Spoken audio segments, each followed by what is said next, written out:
వందనాలు తెలియజేస్తున్నాను. దేవుడు నాకు ఇచ్చిన ఈ మంచి సమయాన్ని బట్టి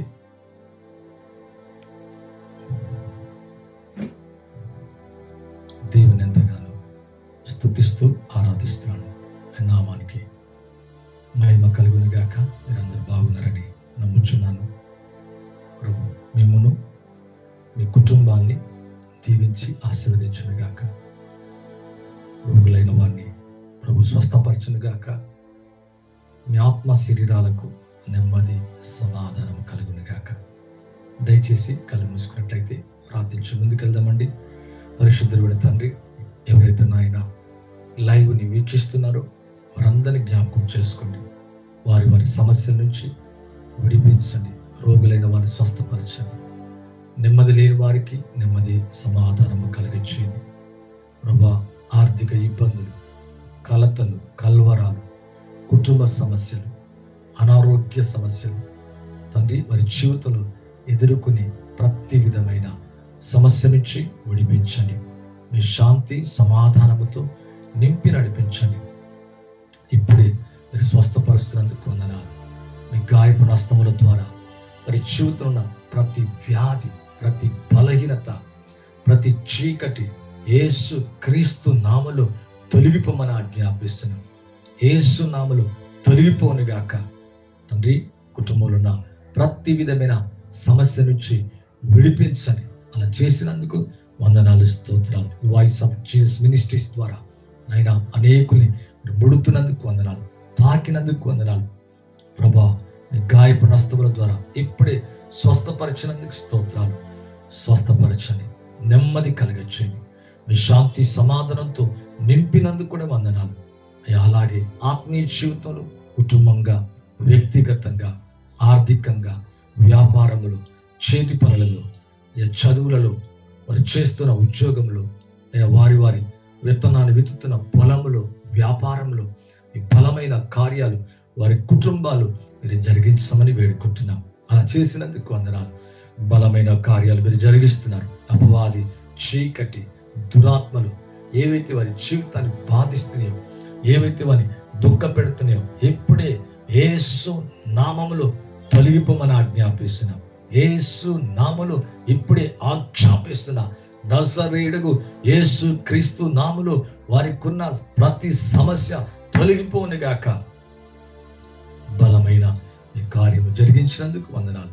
సకల మహిమ, ఘనత, ప్రభావాలు మీకు చెల్లిస్తూ నజరేయుడగు యేసు క్రీస్తు నామములో అడిగి వేడుకుంటున్నాను తండ్రి.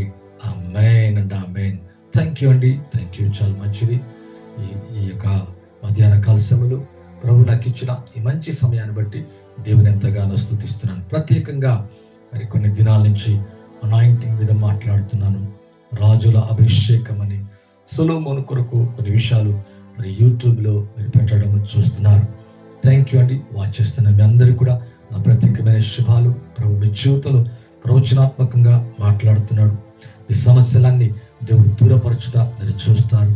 మీ దుఃఖం, మీ వ్యాధి, మీ బలహీనత, మీ శరీరంలో ఉన్న ప్రతి విధమైన సమస్య సంపూర్తిగా మీ నుంచి ఈ వినికి లోపటినే దేవుడు బలమైన కార్యము చేయనుగాక. మీ చేతి పనులన్నీ ఆశీర్వదించబడుగాక. ఈ యొక్క ఫైనాన్షియల్ బ్రేక్ త్రూ మీద మరి కొన్ని నెలల నుంచి మాట్లాడుతున్నాను. మీ జీవితంలో great break through అందుకొందురుగాక.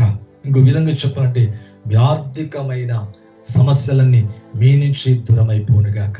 Not what that, అదొక్కటే కాదు, ఆత్మీయంగా, శారీరకంగా, కుటుంబంగా, మీ వ్యక్తిగత జీవితంలో, ప్రార్థన జీవితంలో, విశ్వాస జీవితంలో అన్నింటిలో కూడా మీరు ఎదగాల, మీరు అభివృద్ధి పొందాలా, మీరు సమృద్ధిని చూడాలన్నదే దేవుని యొక్క ఉద్దేశం.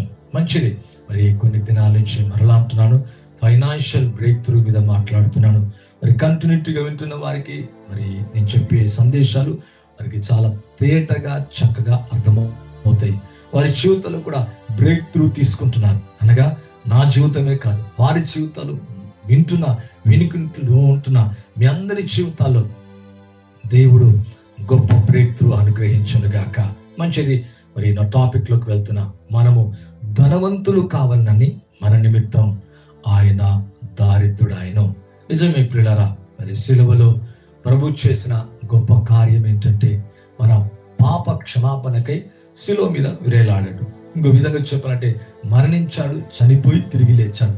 అంతేనా బ్రదర్ అంటే అంతేకాదు, నీ వ్యాధి కొరకు, నీ యొక్క శాపము కొరకు, నీ రోగము కొరకు, ఇక విధంగా చెప్పాలంటే ప్రతి విధమైన నీ పాప, శాప, రోగ, వ్యాధి, బలహీనత నిమిత్తం ఆ శిలువకెక్కి తన ప్రాణాన్ని మనందరి కొరకు అర్పించాడు. అయితే ఇందులో చాలా ప్రాముఖ్యమైన విషయం ఏంటంటే మన నిమిత్తం ఆయన పాపమయ్యాడు, అలాగే దారిద్రుడయ్యాడు. మన నిమిత్తం ప్రభు శిలువలో శాపగ్రాహి అయినట్లుగా చూస్తున్నాం. యేసు ప్రభు శాపగ్రస్తుడు కాదు, శాపగ్రాహి అయ్యాడు.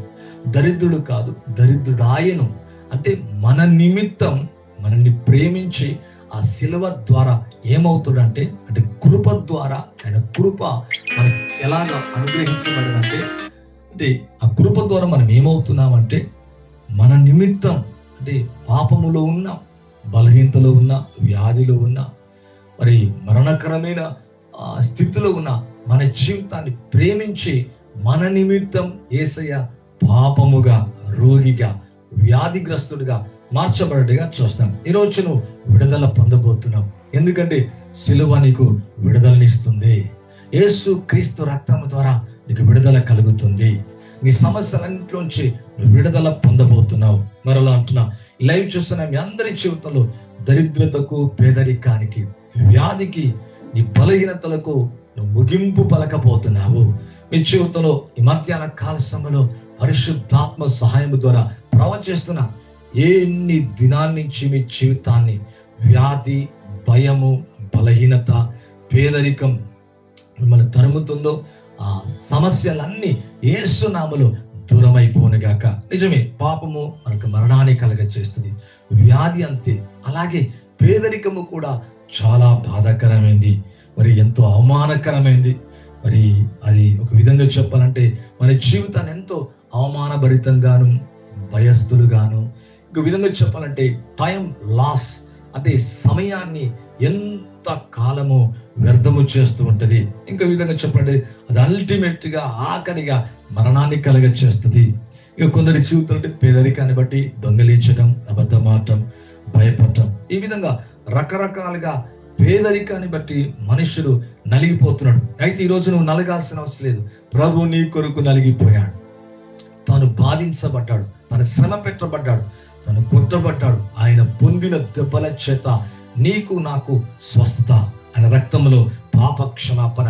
అంతేకాదు, ఈ దరిద్రం నుంచి, ఇంకో విధంగా చెప్పాలంటే పేదరికము నుంచి మనమందరం కూడా విడుదల పొందబోతున్నాం. నీ జీవితంలో గ్రేట్ బ్రేక్ త్రూ తీసుకోబోతున్నావు. నీ కుటుంబంలో, నీ సంఘములో, నీ వ్యక్తిగత జీవితంలో, నువ్వు చేస్తున్న పనులలో ఇంతవరకు నీ జీవితాన్ని ఒకవేళ పేదరికం, అపవాది మరి ఒకవేళ పేదరికాన్ని కలగచేస్తూ అనేక సంవత్సరాల తరములు వెంబడి నేను తరుముతూ ఉందేమో. అయితే ఈ యొక్క వినికిడి ద్వారా నీ జీవితంలో గొప్ప జ్ఞానాన్ని తెచ్చుకొని నీ జీవితంలో పేదరికములో ముగింపు పలకబోతున్నావు. ఇక్కడ చూస్తే 2 కొరింథీయులకు రాసిన పత్రిక మరి 8వ అధ్యాయం 9వ వచనాన్ని చదువుతున్నాను. మీరు మన ప్రభు అయిన యేసు క్రీస్తు కృపను ఎరుగుదురు కదా, ఆయన ధనవంతుడైండియో మీరు తన దారిద్ర్యం వలన ధనవంతులు కావాలని మీ నిమిత్తం దారిద్రుడాయను. ఆయన దరిద్రుడు కాదు, కానీ ఆయన ధనవంతుడే. ఆయన మహామహిమలు, మహాత్యములు, మరి సింహాసనం మీద ఆసీనుడైన దేవుడు. ఆ దేవుడు శరీరముగా వస్తున్నాడు, శిలువకెక్కుతున్నాడు, మరణిస్తున్నాడు, మన నిమిత్తం ఆయన బాధించబడుతున్నాడు.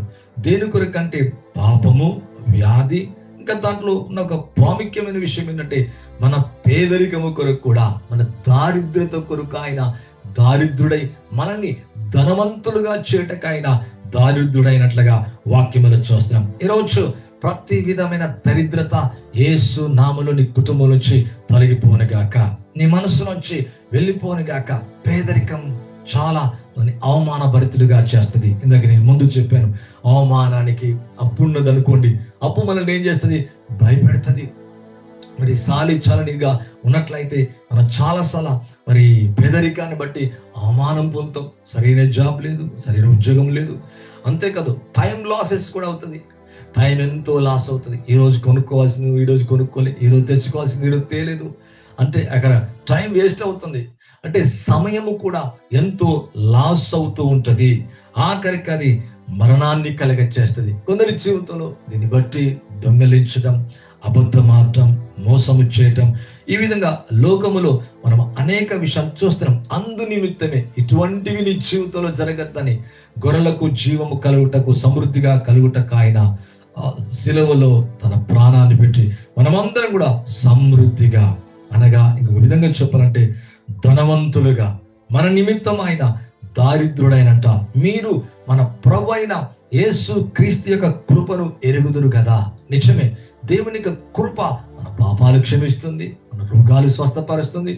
అంతేకాదండి, మన దారిద్ర్యాన్ని కూడా తీసివేసి మనని ధనవంతులుగా చేస్తుంది. ఈరోజు మీ జీవితంలో ఉన్న ప్రతి విధమైన అప్పు సమస్య, నీ ఆర్థిక సమస్య, నీ కుటుంబ సమస్య, ఇంకో విధంగా చెప్పాలంటే నువ్వు దేంట్లో నుంచి బయటికి రాలేకపోతున్నావో చూడండి. మరి యోనా మరి 3 రాత్రి పగలు మరి చేప యొక్క కడుపులో ఉన్నాడు. దాంట్లో రావటం చాలా కష్టం. అయితే దేవుడు ఆజ్ఞాపించినప్పుడు దేవుని కృపను బట్టి వేడుకోగా, మొరపెట్టగా దాంట్లో నుంచి బయటకు వచ్చేసాడు. నిజమే, అంటే నిన్ను మింగివేసేది ఏదైనా, నిన్ను బాధించేది ఏదైనా, నిన్ను అరగదీసుకోవాలని ఏది కోరుకున్నా దాంట్లో నుంచి బయటికి తీసుకొని రాగలదు దేవుని యొక్క కృప. ఈరోజు మన ప్రభు యొక్క కృపను మనం ఎరిగినట్లయితే, దాన్ని అండర్స్టాండ్ చేసుకున్నట్లయితే, నీ పేదరికములో నీ ఉండవు, నీ వ్యాధిలో నీ ఉండవు, నీ బలహీనతలో నువ్వెంత మాత్రం ఉండడానికి కూడా వీలు లేదు. అవును, దేవుని యొక్క కృప వీటన్నిటిలోంచి నిన్ను విడిపించి ఆయన ధనవంతుడై ఉండి కూడా మన నిమిత్తం, నీ నిమిత్తం, నా నిమిత్తం, లోకమంతటి నిమిత్తం, ఇంకో విధంగా చెప్పండి, ప్రతి పర్సన్ కొరకు, ప్రతి వ్యక్తి కొరకు ఆయన దారిద్ర్యతను అనుభవించాడు. దారిద్రత అంటే ఏంటో యేసు బాగా తెలుసు. శిలువ మీద అవును తాను దారిద్రుడయ్యాడు. ఇంకో విధంగా చెప్పాలంటే దిగంబరయ్యాడు. మరి ఆ మహా మహిమను వదులుకొని భూమి మీదకి ఎలాగొచ్చినంటే రిక్తుడుగా, సామాన్యుడిగా వచ్చినట్లుగా దేవుని యొక్క వాక్యములో చూస్తాం. ఈరోజు నువ్వు స్పిరిచువల్ లైఫ్లో, ఫిజికల్గా, లోకపరంగా, కుటుంబ పరంగా నువ్వు చేస్తున్న దాంట్లో, ప్రతి దాంట్లో కూడా నువ్వు సమృద్ధిగా, ధనముగా ఉండాలన్నది దేవుని యొక్క ఉద్దేశం, దేవుని యొక్క చిత్తం. అవును, దేవుని చిత్తం ఏంటి బ్రదర్? దేవుని యొక్క వాక్యాన్ని చదివి, వాక్యాన్ని గ్రహిస్తే అందులోనే సమస్తం ఉంటుంది పిల్లరా. దేవుని యొక్క చిత్తం ఉంటుంది. ఆదికాండము గనక మీరు చూసినట్లయితే దేవుని యొక్క వాక్యములో ఆదికాండం 13వ అధ్యాయము 2వ వచనాన్ని కనుక మనం గమనించినట్లయితే, అబ్రహాము వెండి బంగారము పశువులు కలిగి బహు ధనవంతుడైండెను. చాలాసార్లు ధనం అనగానే చాలా మంది ఏంటంటే భయపడతారు. మరి ఫైనాన్షియల్ అనగానే భయపడతారు, ప్రాస్పరిటీ అనగానే, హీలింగ్ అనగానే రకరకాల మరి మనస్తత్వాన్ని కలిగి ఉంటారు. కానీ పేదరికం మనల్ని ఏం చేస్తుందో మనం అర్థం చేసుకుంటే, మరి పేదరికంలో ఉండడానికి ఇష్టపడం, పాపం అంతే, వ్యాధి అంతే, ఆఖరికి అది జీవితాన్ని ఏం చేస్తుందంటే మరి కలత పెడుతుంది, కలవర పెడుతుంది. కొందరైతే పేదరికాన్ని బట్టి మరణించడం చూస్తాం. మరి కొన్ని ఆత్మహత్యలు చేసుకోవటం మనం చూస్తాం, అప్పుడు తాళలేక. అంటే పేదరికం అనేక రకాలుగా బాధిస్తుంది. ఈరోజు నేను బాధించే ప్రతి శత్రువు యేసు నామములో నీ నుంచి తరమ కొట్టబడును గాక. అందుకే శత్రువు ఒక దిక్కు నుంచి వస్తే 7 ద్వారాల గుండా తరమబడతాడంట. అలాగే పేదరికం ఒక శత్రువు, వ్యాధి ఒక శత్రువు, వ్యాధి, బలహీనత. ఈరోజు దేవునికి వాక్యములు కనుక వస్తే, అబ్రహాము వెండి బంగారము పశువులు కలిగి బహు ధనవంతుడైండెను. అబ్రహామికి ఆశీర్వాదం నీపై నాపై ఉండును గాక, అనాయింటింగ్ యేసు నామములో ఉండును గాక. ఎక్కడ పేదరికాన్ని మరి అనుభవించేలాగా దేవుడు చేయలేదు తన ప్రజల్ని. వారందరూ కూడా బైబిల్లో చూస్తే దేవుని ఆత్మ కలిగిన వారు, ఆత్మతో నడిచేవారు, ప్రార్థించేవారు, దేవునికి ఇచ్చిన వారు, దేవుని ప్రేమించిన వారు, దేవుడు ఏమి చెబుతున్నాడు ఆత్మ ద్వారా గ్రహించి దాని ప్రకారంగా జీవించిన ప్రతి వారి జీవితంలో పేదరికము లేకుండా ఉన్నది. ఇక్కడ చూస్తే అబ్రహాము వెండి బంగారము పశువులు కలిగి, వెండిని కలిగినాడు, బంగారము కలిగినాడు, పశువులు కలిగి బహు ధనవంతుడైండెను. నా ధనవంతుడు, బహు ధనవంతుడంట. ఈరోజు నీ జీవితంలో స్పిరిచువల్ గా నువ్వు ధనముగానే ఉండాలా, రిచ్ గా ఉండాలా. నీ ప్రార్థన జీవితం, నీ విశ్వాస జీవితం, నీ ఆత్మీయ జీవితం, నీ వరములు, ఫలములు, ఒక విధంగా చెప్పాలంటే నువ్వు అన్ని విషయాలు కూడా ధనవంతుడుగా ఉండాలా. అబ్రహాము చేసిన దేవుడు నిన్ను చేస్తాడు. అబ్రహాముకున్నటువంటి విశ్వాసం గలవారు అబ్రహాముతో కూడా ఆశీర్వదించబడతారు. అబ్రహాముకున్నటువంటి ఆశీర్వచనం మనకు కలుగుటకై దేవునికి వాక్యం ఉంటుంది. గలితీయులకు రాసిన పత్రిక 3వ అధ్యాయం 14వ వచనం చూస్తే మనకు కలుగుటకై అంటే అబ్రహాం ఈ ఆశీర్వాదాన్ని పొందాడు.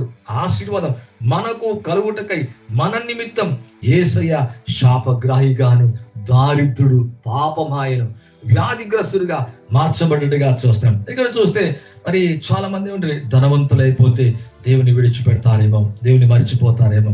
నిజమే, అంటే ధనాన్ని ప్రేమించేవారు నిజంగా మర్చిపోతారు. ధనమే దేవుడిగా చేసుకున్నారు, ఖచ్చితంగా అలాగే చేస్తారు. అంటే ధనమే వారి దేవుడు అనుకుంటే వారి జీవితాలు చాలా బాధాకరమైన కీడులోను అపాయంలోను పడతారు. కానీ ధనము దేవుడు కాక ధనములో దేవుని ప్రేమిస్తే, ధనముతో దేవుని ప్రేమిస్తే, ధనము దేవునికి ఇచ్చి ప్రేమిస్తే, నిజంగా నువ్వు దేవుని మనస్ఫూర్తిగా ప్రేమిస్తే ఈ లోకములో నీ పేదరికము నిన్ను బాధించకుండా దేవుడు చేస్తాడు. నీ కరువు రాకుండా, వ్యాధి కలగకుండా, దీర్ఘాయుషు కలిగి. ఇక్కడ బైబిల్లో చూసినట్లుగా అబ్రహామును అన్ని విషయాలు కూడా ఆశీర్వదించినట్లుగానే అబ్రహాము యొక్క ఆశీర్వచనం మనకు కలుగుటకై శిలువ ద్వారా మన కొరకు ఆయన బాధించబడుతున్నాడు. ఇదే సామెతల గ్రంథాన్ని కనుక చూస్తే, కాబట్టి మరి దరిద్రం అలాగే ఉంచుకోవడానికి వీల్లేదు, దరిద్రం ఉండడానికి కూడా వీల్లేదు. అది మనల్ని బాధిస్తుంది, అది భయపెడుతుంది, అది టైం లాస్ చేస్తుంది. ఈ విధంగా చెప్పాలంటే మరణాన్ని కలగ చేస్తుంది, దొంగలింపు చేసేలాగా చేస్తుంది, అబద్ధం ఆడేలాగా చేస్తుంది. అదే నువ్వు సమృద్ధి కలిగి ఉన్నావు అనుకో, దేనికి నువ్వు భయపడు, దేనికి కలత చెందవు. కలవరమే నీ హృదయాన్ని కలవర పెట్టదు, నీ మనసును ఏది కూడా బాధించేది ఉండదు. ఈరోజు నిన్ను బాధించే ప్రతి శత్రు యేసు నామములో తొలగిపోనుగాక. నీ పేదరికం వేర్లతో సైతం యేసు క్రీస్తు నామములో నీ నుంచి తొలగిపోనుగాక. సామెతల గ్రంథం పేదరికం వల్ల కలిగేదాన్ని ఒక 2 విషయాలు కూడా మీకు చూపించడానికి ప్రయత్నిస్తాను. దేవుని వాక్యంలో సామెతల గ్రంథం మరి 18వ అధ్యాయం 23వ వచనం, దరిద్రుడు బతిమాలి మనవి చేసుకును, ధనవంతుడు దురుసుగా ప్రత్యుత్తరం ఇచ్చను. అంటే ధనాన్ని కలిగి దురుసుగా ప్రత్యుత్తరం ఇమ్మని కాదు, అంటే హంబుల్గా ఉండాలా, వినయముగా ఉండాలా, విధేయతగా ఉండాలా. అబ్రహాం అలాగే ఉన్నాడు, ఇస్సాకు, యాకోబులు దురుసుగా ఎక్కడ లేదు. మరి చూస్తే అంటే దరిద్రత ఏం చేస్తుంది, దరిద్రుడు బతిమాలి మనవి చేసుకున్నాం. చూడండి, ఎక్కడికైనా వెళ్ళినప్పుడు, ఎక్కువ చెప్పినప్పుడు బతిమిలాడుతూ ఉంటాం. అదే సమృద్ధిగా ఉందనుకోండి, ఏమీ బతిమిలాడం.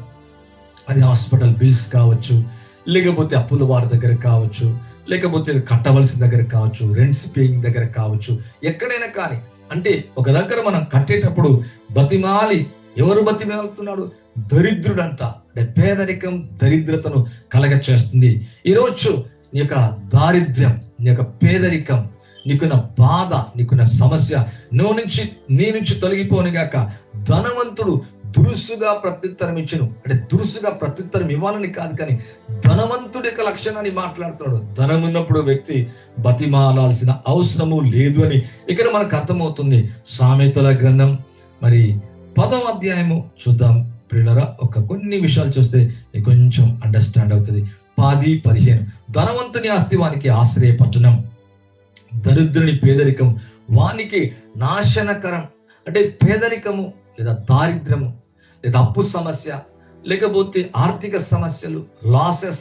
అంటే ఇక విధంగా చెప్పాలంటే మన జీవితంలో పేదరికానికి కారణాలు అనేకం. మరి సోమరితనం కావచ్చు, దేవునికి ఇవ్వకపోవటం కావచ్చు, లేకపోతే రకరకాల, దానికి చాలా చాలా ఉంటాయి పిల్లరా.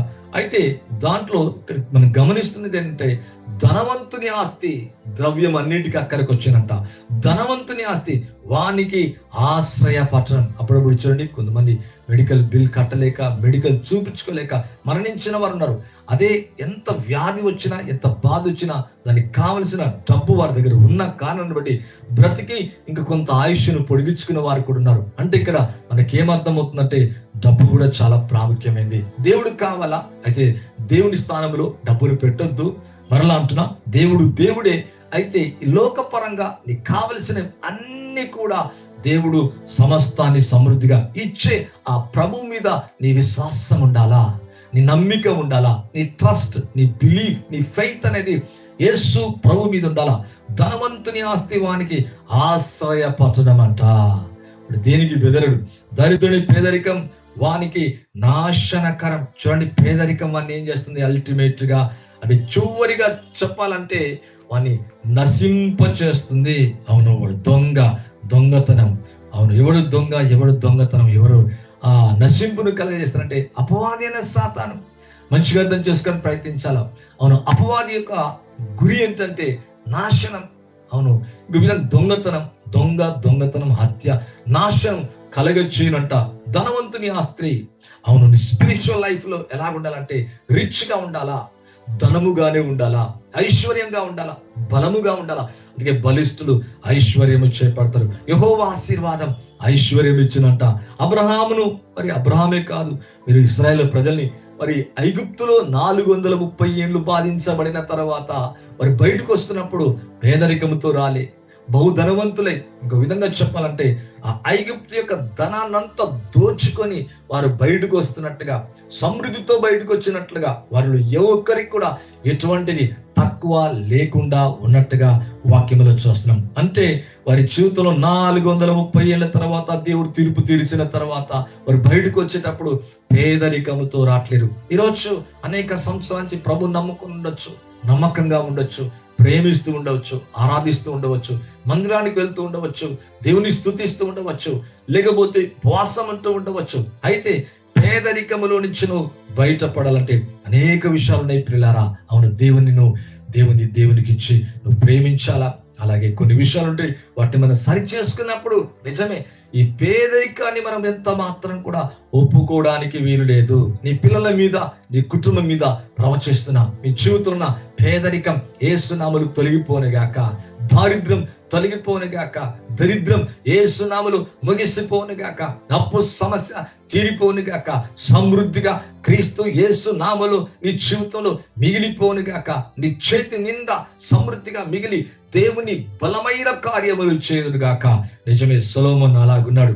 జ్ఞానాన్ని అడిగితే అడగని దాన్ని, ఐశ్వర్యాన్ని, ఆ ముందు ఎవరికి లేనటువంటి జ్ఞానం, అంటే ఏ రాజులకు లేని జ్ఞానం ఇవ్వటమే కాకుండా అతను దేవుడు ఏమంటా అంటే ఐశ్వర్యమును, ధనమును ఘనతను నువ్వు అడగకపోయినా నీకు దీర్ఘాయుషును, ధన ఘనతలు ఇచ్చి దేవుడు సొలొమోన్ని హెచ్చించినట్లుగా చూస్తున్నాం. నిజమే, మరి వీరందరినీ ఎందుకు ధనం ఒకవేళ వారిని పాడు చేసేదిగా ఉంటే వారికి అలా ఇచ్చుకుంటే దేవుడికి వస్తున్నాడు. యెహోషాపాతే కానీ, హిజ్కియా కానీ, వీరు దావీదే కానీ, దేవునికి వాక్యంలో దానియేలే కానీ, వీరంతా హెచ్చింపులోకి వచ్చారు. బహుధనవంతులుగా ఇందాక మనం చూసాం. బహుధనవంతులట, ధనవంతుడు కాదు, బహుధనవంతులట. యోబు అంతే, మరి తూర్పు దేశ ప్రాంతములో బహుధనవంతుడైండను. ఈ లైవ్ ద్వారా నీ పేదరికం యేసు క్రీస్తు నామములో నీ నుంచి తొలగిపోనుగాక. నీ నుంచి తొలగిపోవడానికి ఆయన కృప నెరుగుదురు కదా. మన నిమిత్తం ఆయన దారిద్రుడాడు. అవును, యేసు నామములో ప్రభా నువ్వు దారిద్రుడు నా నిమిత్తం అయ్యావు కనుక నన్ను ధనవంతుడిగా చేయటకే, రాజుగా చేయటకే, రాజులకు రాజైన ప్రభు నిన్ను రాజుగా చేయాలని కోరుకుంటున్నాడు. అంటే ఇంకో విధంగా చెప్పండి, ధనవంతుడుగా చేయాలని ఆశపడుతున్నాడు.